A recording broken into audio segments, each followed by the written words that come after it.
दोस्तों, इजराइल और फिलिस्तीन के मैटर को लेकर बिल्कुल आम लोगों की तरह हमारे दुनिया के जो मशहूर लोग हैं, सेलिब्रिटीज हैं, वो भी दो ग्रुप में बटे हुए नजर आते हैं। कुछ जहां पर एक तरफ इसराइल को सपोर्ट करते हैं तो वहीं दूसरी तरफ एक बड़ा ग्रुप ऐसा भी है जो खुलकर पूरी तरह से फिलिस्तीन को सपोर्ट करता है। आज के इस वीडियो में भी हम आप लोगों को हमारी दुनिया के कुछ ऐसे सेलिब्रिटीज, हमारी दुनिया के कुछ ऐसे मशहूर चेहरों से मिलवाएंगे कि जिनके अपने करियर, अपने फ्यूचर, अपने फैन बेस की परवाह किए बगैर फिलिस्तीन को खुलकर सपोर्ट किया। इस लिस्ट में पहला नंबर पर नाम आता है हदीद सिस्टर का, मतलब कि बेला हदीद और गिगी हदीद। जाहिर है कि ये दोनों बहनें आज के दौर में किसी इंट्रोडक्शन की मोहताज नहीं। बॉलीवुड, हॉलीवुड इंडस्ट्रीज के जब भी फिलिस्तीन के सपोर्ट के बारे में बात की जाती है तो सबसे पहला नाम इन्हीं दो बहनों की ही लिया जाता है। वैसे तो दोस्तों, दुनिया में कहीं पर भी चाहे वो किसी और पर जुल्म हो रहा हो या फिर कोई आपदा आ गई हो, हर मामले में ही ये दोनों बहनें काफी एक्टिव नजर आती है। मगर हाँ, जब मामला फिलिस्तीन का आ जाता है तो इन दोनों बहनों को एक्टिविज्म देखने के ही लायक होता है। वो इसलिए क्योंकि इन दोनों बहनों का फिलिस्तीन के साथ एक खास रिश्ता है। आज के इस दौर में भले ही अमेरिका में हो, मगर इनके जो माँ बाप, दादा, इवन इनके जो फादर थे, उनकी पैदाइश भी सन 1948 में फिलिस्तीन में ही हुई थी। मतलब हॉलीवुड की ये दोनों बहनें सेलिब्रिटीज नस्ली तौर पर एक फिलिस्तीनी है। फिलिस्तीनी में अब जब भी कुछ होता है तो दोनों बहनें सोशल मीडिया पर तो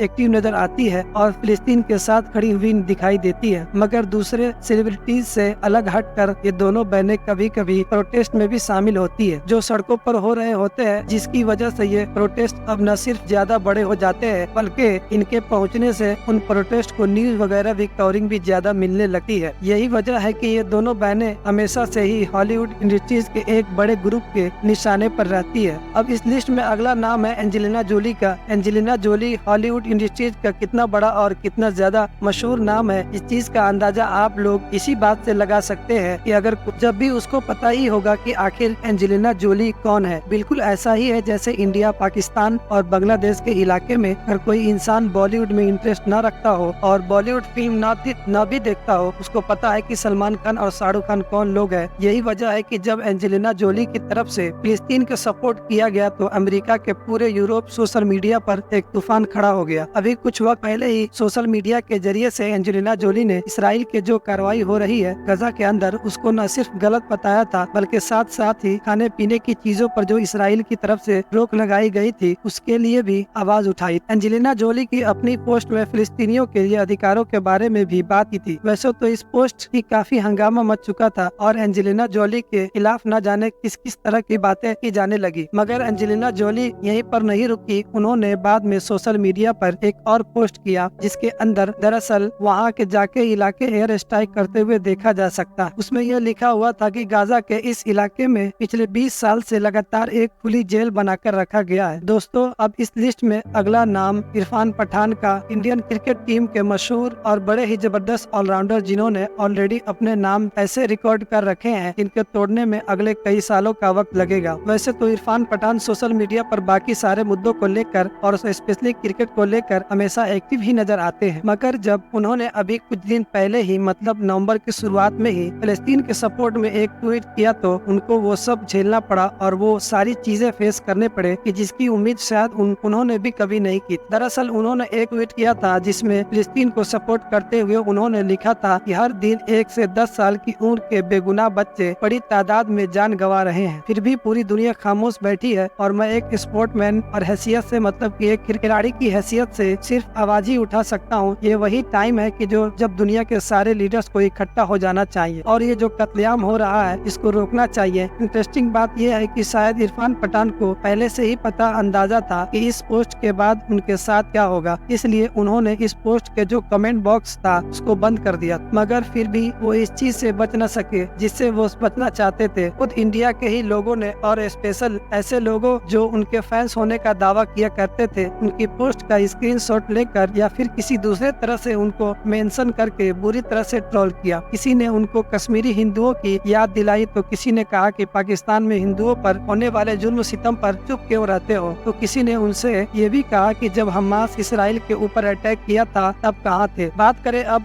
अगले नाम की तो नाम जैन मलिक का। ये ब्रिटिश सिंगर है और वैसे तो इतने ज्यादा मशहूर है कि उम्मीद है कि आप में से ऑलरेडी 80-90% लोग इनको जानते होंगे। जैन मलिक को उनके नाम या फिर उसके काम से नहीं जानते होंगे तब भी उन्होंने जैन मलिक के फेस को कहीं न कहीं जरूर देखा होगा। वो इसलिए क्योंकि जैन मलिक का ये जो फेस है ये पूरी दुनिया में हमेशा से एक मॉडल और तौर पर काफी मशहूर रहा है। जैन मलिक ने भी चाहे सन 2014 इसराइल और फिलिस्तीन का कॉन्फ्लिक्ट हो या फिर सन 2021 में दोनों ही बार फिलिस्तीनियों के लिए खुलकर आवाज उठाई। जैन मलिक ने अपने सोशल मीडिया के पोस्ट में लिखा था कि मैं फिलिस्तीन के लोगों के साथ खुलकर खड़ा हूँ और मेरे दिल में उन फैमिलीज के लिए दर्द ही जिनकी अपने प्यारों को खोया है। बेगुनाह मासूम बच्चों का ये जो मर्डर हो रहा है या फिर फिलिस्तीनियों के जो हुकूक मतलब की राइट छीने जा रहे हैं, हम इस पर इस तरह से खामोश नहीं बैठ सकते। अब क्योंकि जैन मलिक पूरी दुनिया के अंदर एक हद से ज्यादा मशहूर चेहरा है, साथ साथ इनकी फैन फॉलोइंग भी काफी बड़ी है, तो इसलिए जब इन्होंने फिलिस्तीन को बिल्कुल खुलकर सपोर्ट किया तो सोशल मीडिया पर हंगामा मच गया। जहां एक तरफ से यूरोप एक बड़ी लॉबी के निशाने पर आ गए, लोग इनको सबक सिखाने तक की बात करने लगे। वहीं दूसरी तरफ ये पूरी दुनिया में पाए जाने वाले फिलिस्तीनी सपोर्टर्स के चहीते बन गए। फिलहाल इस लिस्ट में अगला नाम एम वॉटसन का है। दोस्तों, आप में से जितने भी लोग हॉलीवुड की मशहूर सीरीज हैरी पॉटर देखी है वो इन जरूर जानते होंगे, क्योंकि हैरी पॉटर के अंदर जो इन बच्चों की मेन कैरेक्टर दिखाए गए थे, मतलब कि ये दोनों लड़कों और एक लड़की का, तो वो जो लड़की थी वो एक कोई और नहीं बल्कि यही एम वॉटसन। रिपोर्ट के मुताबिक ये एक लंबे वक्त तक दुनिया की सबसे महंगी एक्ट्रेस में एक रह चुकी है। इसके अलावा सन 2015 में टाइम मैगजीन की तरफ से जो लिस्ट जारी की गई थी उसके मुताबिक इनका नाम दुनिया के 100 सबसे ज्यादा प्रभावशाली लोगों की लिस्ट में भी आ, मतलब दुनिया के 100 सबसे ज्यादा प्रभावशाली लोगों की लिस्ट में ये एक्ट्रेस होने वक्त के साथ साथ सोशल मीडिया एक्टिविस्ट भी है। मतलब दुनिया में जहाँ कहीं पर भी कुछ भी चल रहा होता है उन मुद्दों पर अपनी राय देती है और उन मुद्दों को लेकर दुनिया को जागरूक करती है। यही वजह है कि जब यह न सिर्फ यूएन के अंदर स्पीच दे चुकी है बल्कि यूएन इनको पद से भी सम्मानित कर चुका है। सन 2021 में उस वक्त पूरे यूरोप और अमेरिका में अचानक से हंगामा मच गया था जब इन्हीं ने एम वॉटसन ने फिलिस्तीन को खुलकर सपोर्ट किया और सोशल मीडिया पर फिलिस्तीन के सपोर्ट में एक पोस्ट अपलोड कर दी। इस फोटो में लोगों की उस रैली को देखा जा सकता था जो फिलिस्तीनियों की सपोर्ट में की जा रही और साथ ही कैप्शन में लिखा हुआ था सॉलिडरिटी। बस इस पोस्ट के बाद एक बड़े ग्रुप की सोशल मीडिया पर तो उनको आड़े हाथों लिया है, बल्कि अब क्योंकि वो यूएन से भी जुड़ी हुई थी इसलिए इसराइली ऑफिशियल के भी उनकी टारगेट करना शुरू कर दिया। इसराइल के यूएन में जो फॉर्मर एम्बेसडर थे उन्होंने तो एमा वाटसन को यहूदी विरोधी तक कर डाला, मगर फिर बाद में जब हालात और ज्यादा बिगड़ने लगे तो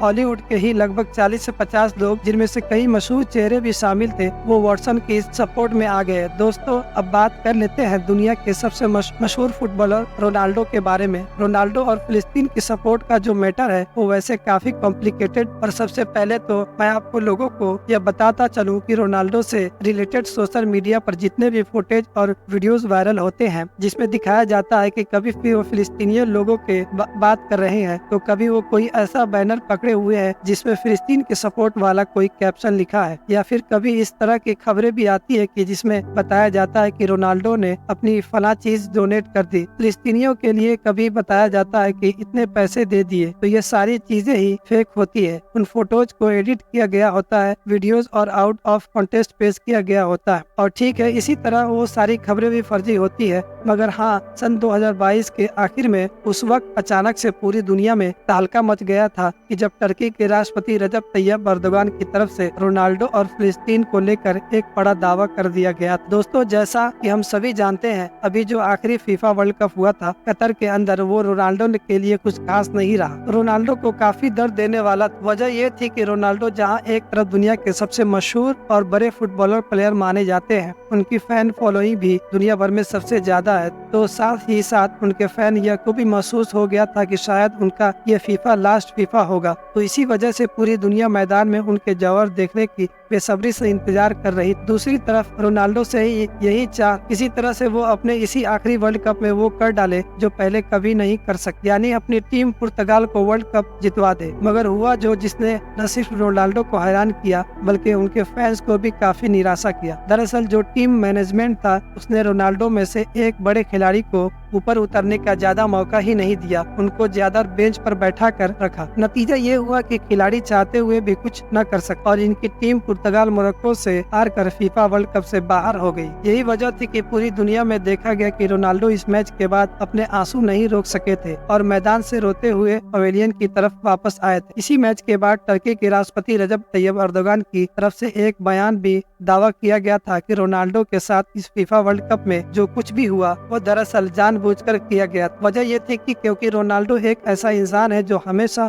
फिलिस्तीनी के लोगों के लिए खड़ा होता है, फिलिस्तीनी लोगों के लिए खड़ा होता है। इसलिए टीम मैनेजमेंट ने जानबूझकर राजनीति की वजह से ऐसा किया था ताकि रोनाल्डो के करियर को बर्बाद किया जा सके। हालांकि दोस्तों, रोनाल्डो ने फ्यूचर में रजब तैयब अर्दोगान के इस बयान को न तो कभी रद्द किया और न ही किसी बयान पर कभी हामी भरी। हालांकि दोस्तों, रोनाल्डो के साथ फिलिस्तीन से जुड़ी हुई जो सारी चीजें वायरल की जाती है या फिर जो इस तरह के दावे किए जाते हैं, सब कुछ यूं ही नहीं होता, बल्कि इन सब के पीछे सबसे बड़ी वजह रोनाल्डो अरब मुस्लिम देशों के साथ रिलेशन है। सोशल मीडिया के थ्रू ये देखा गया कि रोनाल्डो के दुनिया भर में जो बेस्ट फ्रेंड है, उनमें से ज्यादातर लोग ऐसे हैं कि जो या तो मुस्लिम कम्युनिटी से बिलोंग करते हैं या फिर अरब मुस्लिम देशों से बिलोंग करते हैं। इसके अलावा रोनाल्डो को कई बार सोशल मीडिया पर अरब और मुस्लिम कल्चर को एंजॉय करते हुए भी देखा गया है। मतलब कभी ड्रेस पहनते हुए, तो कभी सलाम करते हुए, तो कभी माशाल्लाह या इस तरह की अल्फाज इस्तेमाल करते हुए। अब तो फिलहाल वो पिछले एक लंबे वक्त से सऊदी अरबिया के अंदर है, क्योंकि सऊदी अरबिया के अंदर ही खेल रहे हैं, तो ये सारी चीजें एक अलग लेवल की पहुँच चुकी है। फिलहाल बात कर रहे हैं लिस्ट में अगले नाम की, जो वो सोनम कपूर है। दरअसल इंडिया की एक मशहूर एक्ट्रेस है जो बॉलीवुड के ही एक पुराने मशहूर एक्टर अनिल कपूर की बेटी है। इसराइल ने अक्टूबर सन 2023 में जब से ही गाजा के अंदर एक खतरनाक ऑपरेशन शुरू किया है, तब से ही लगातार सोनम कपूर सोशल मीडिया के थ्रू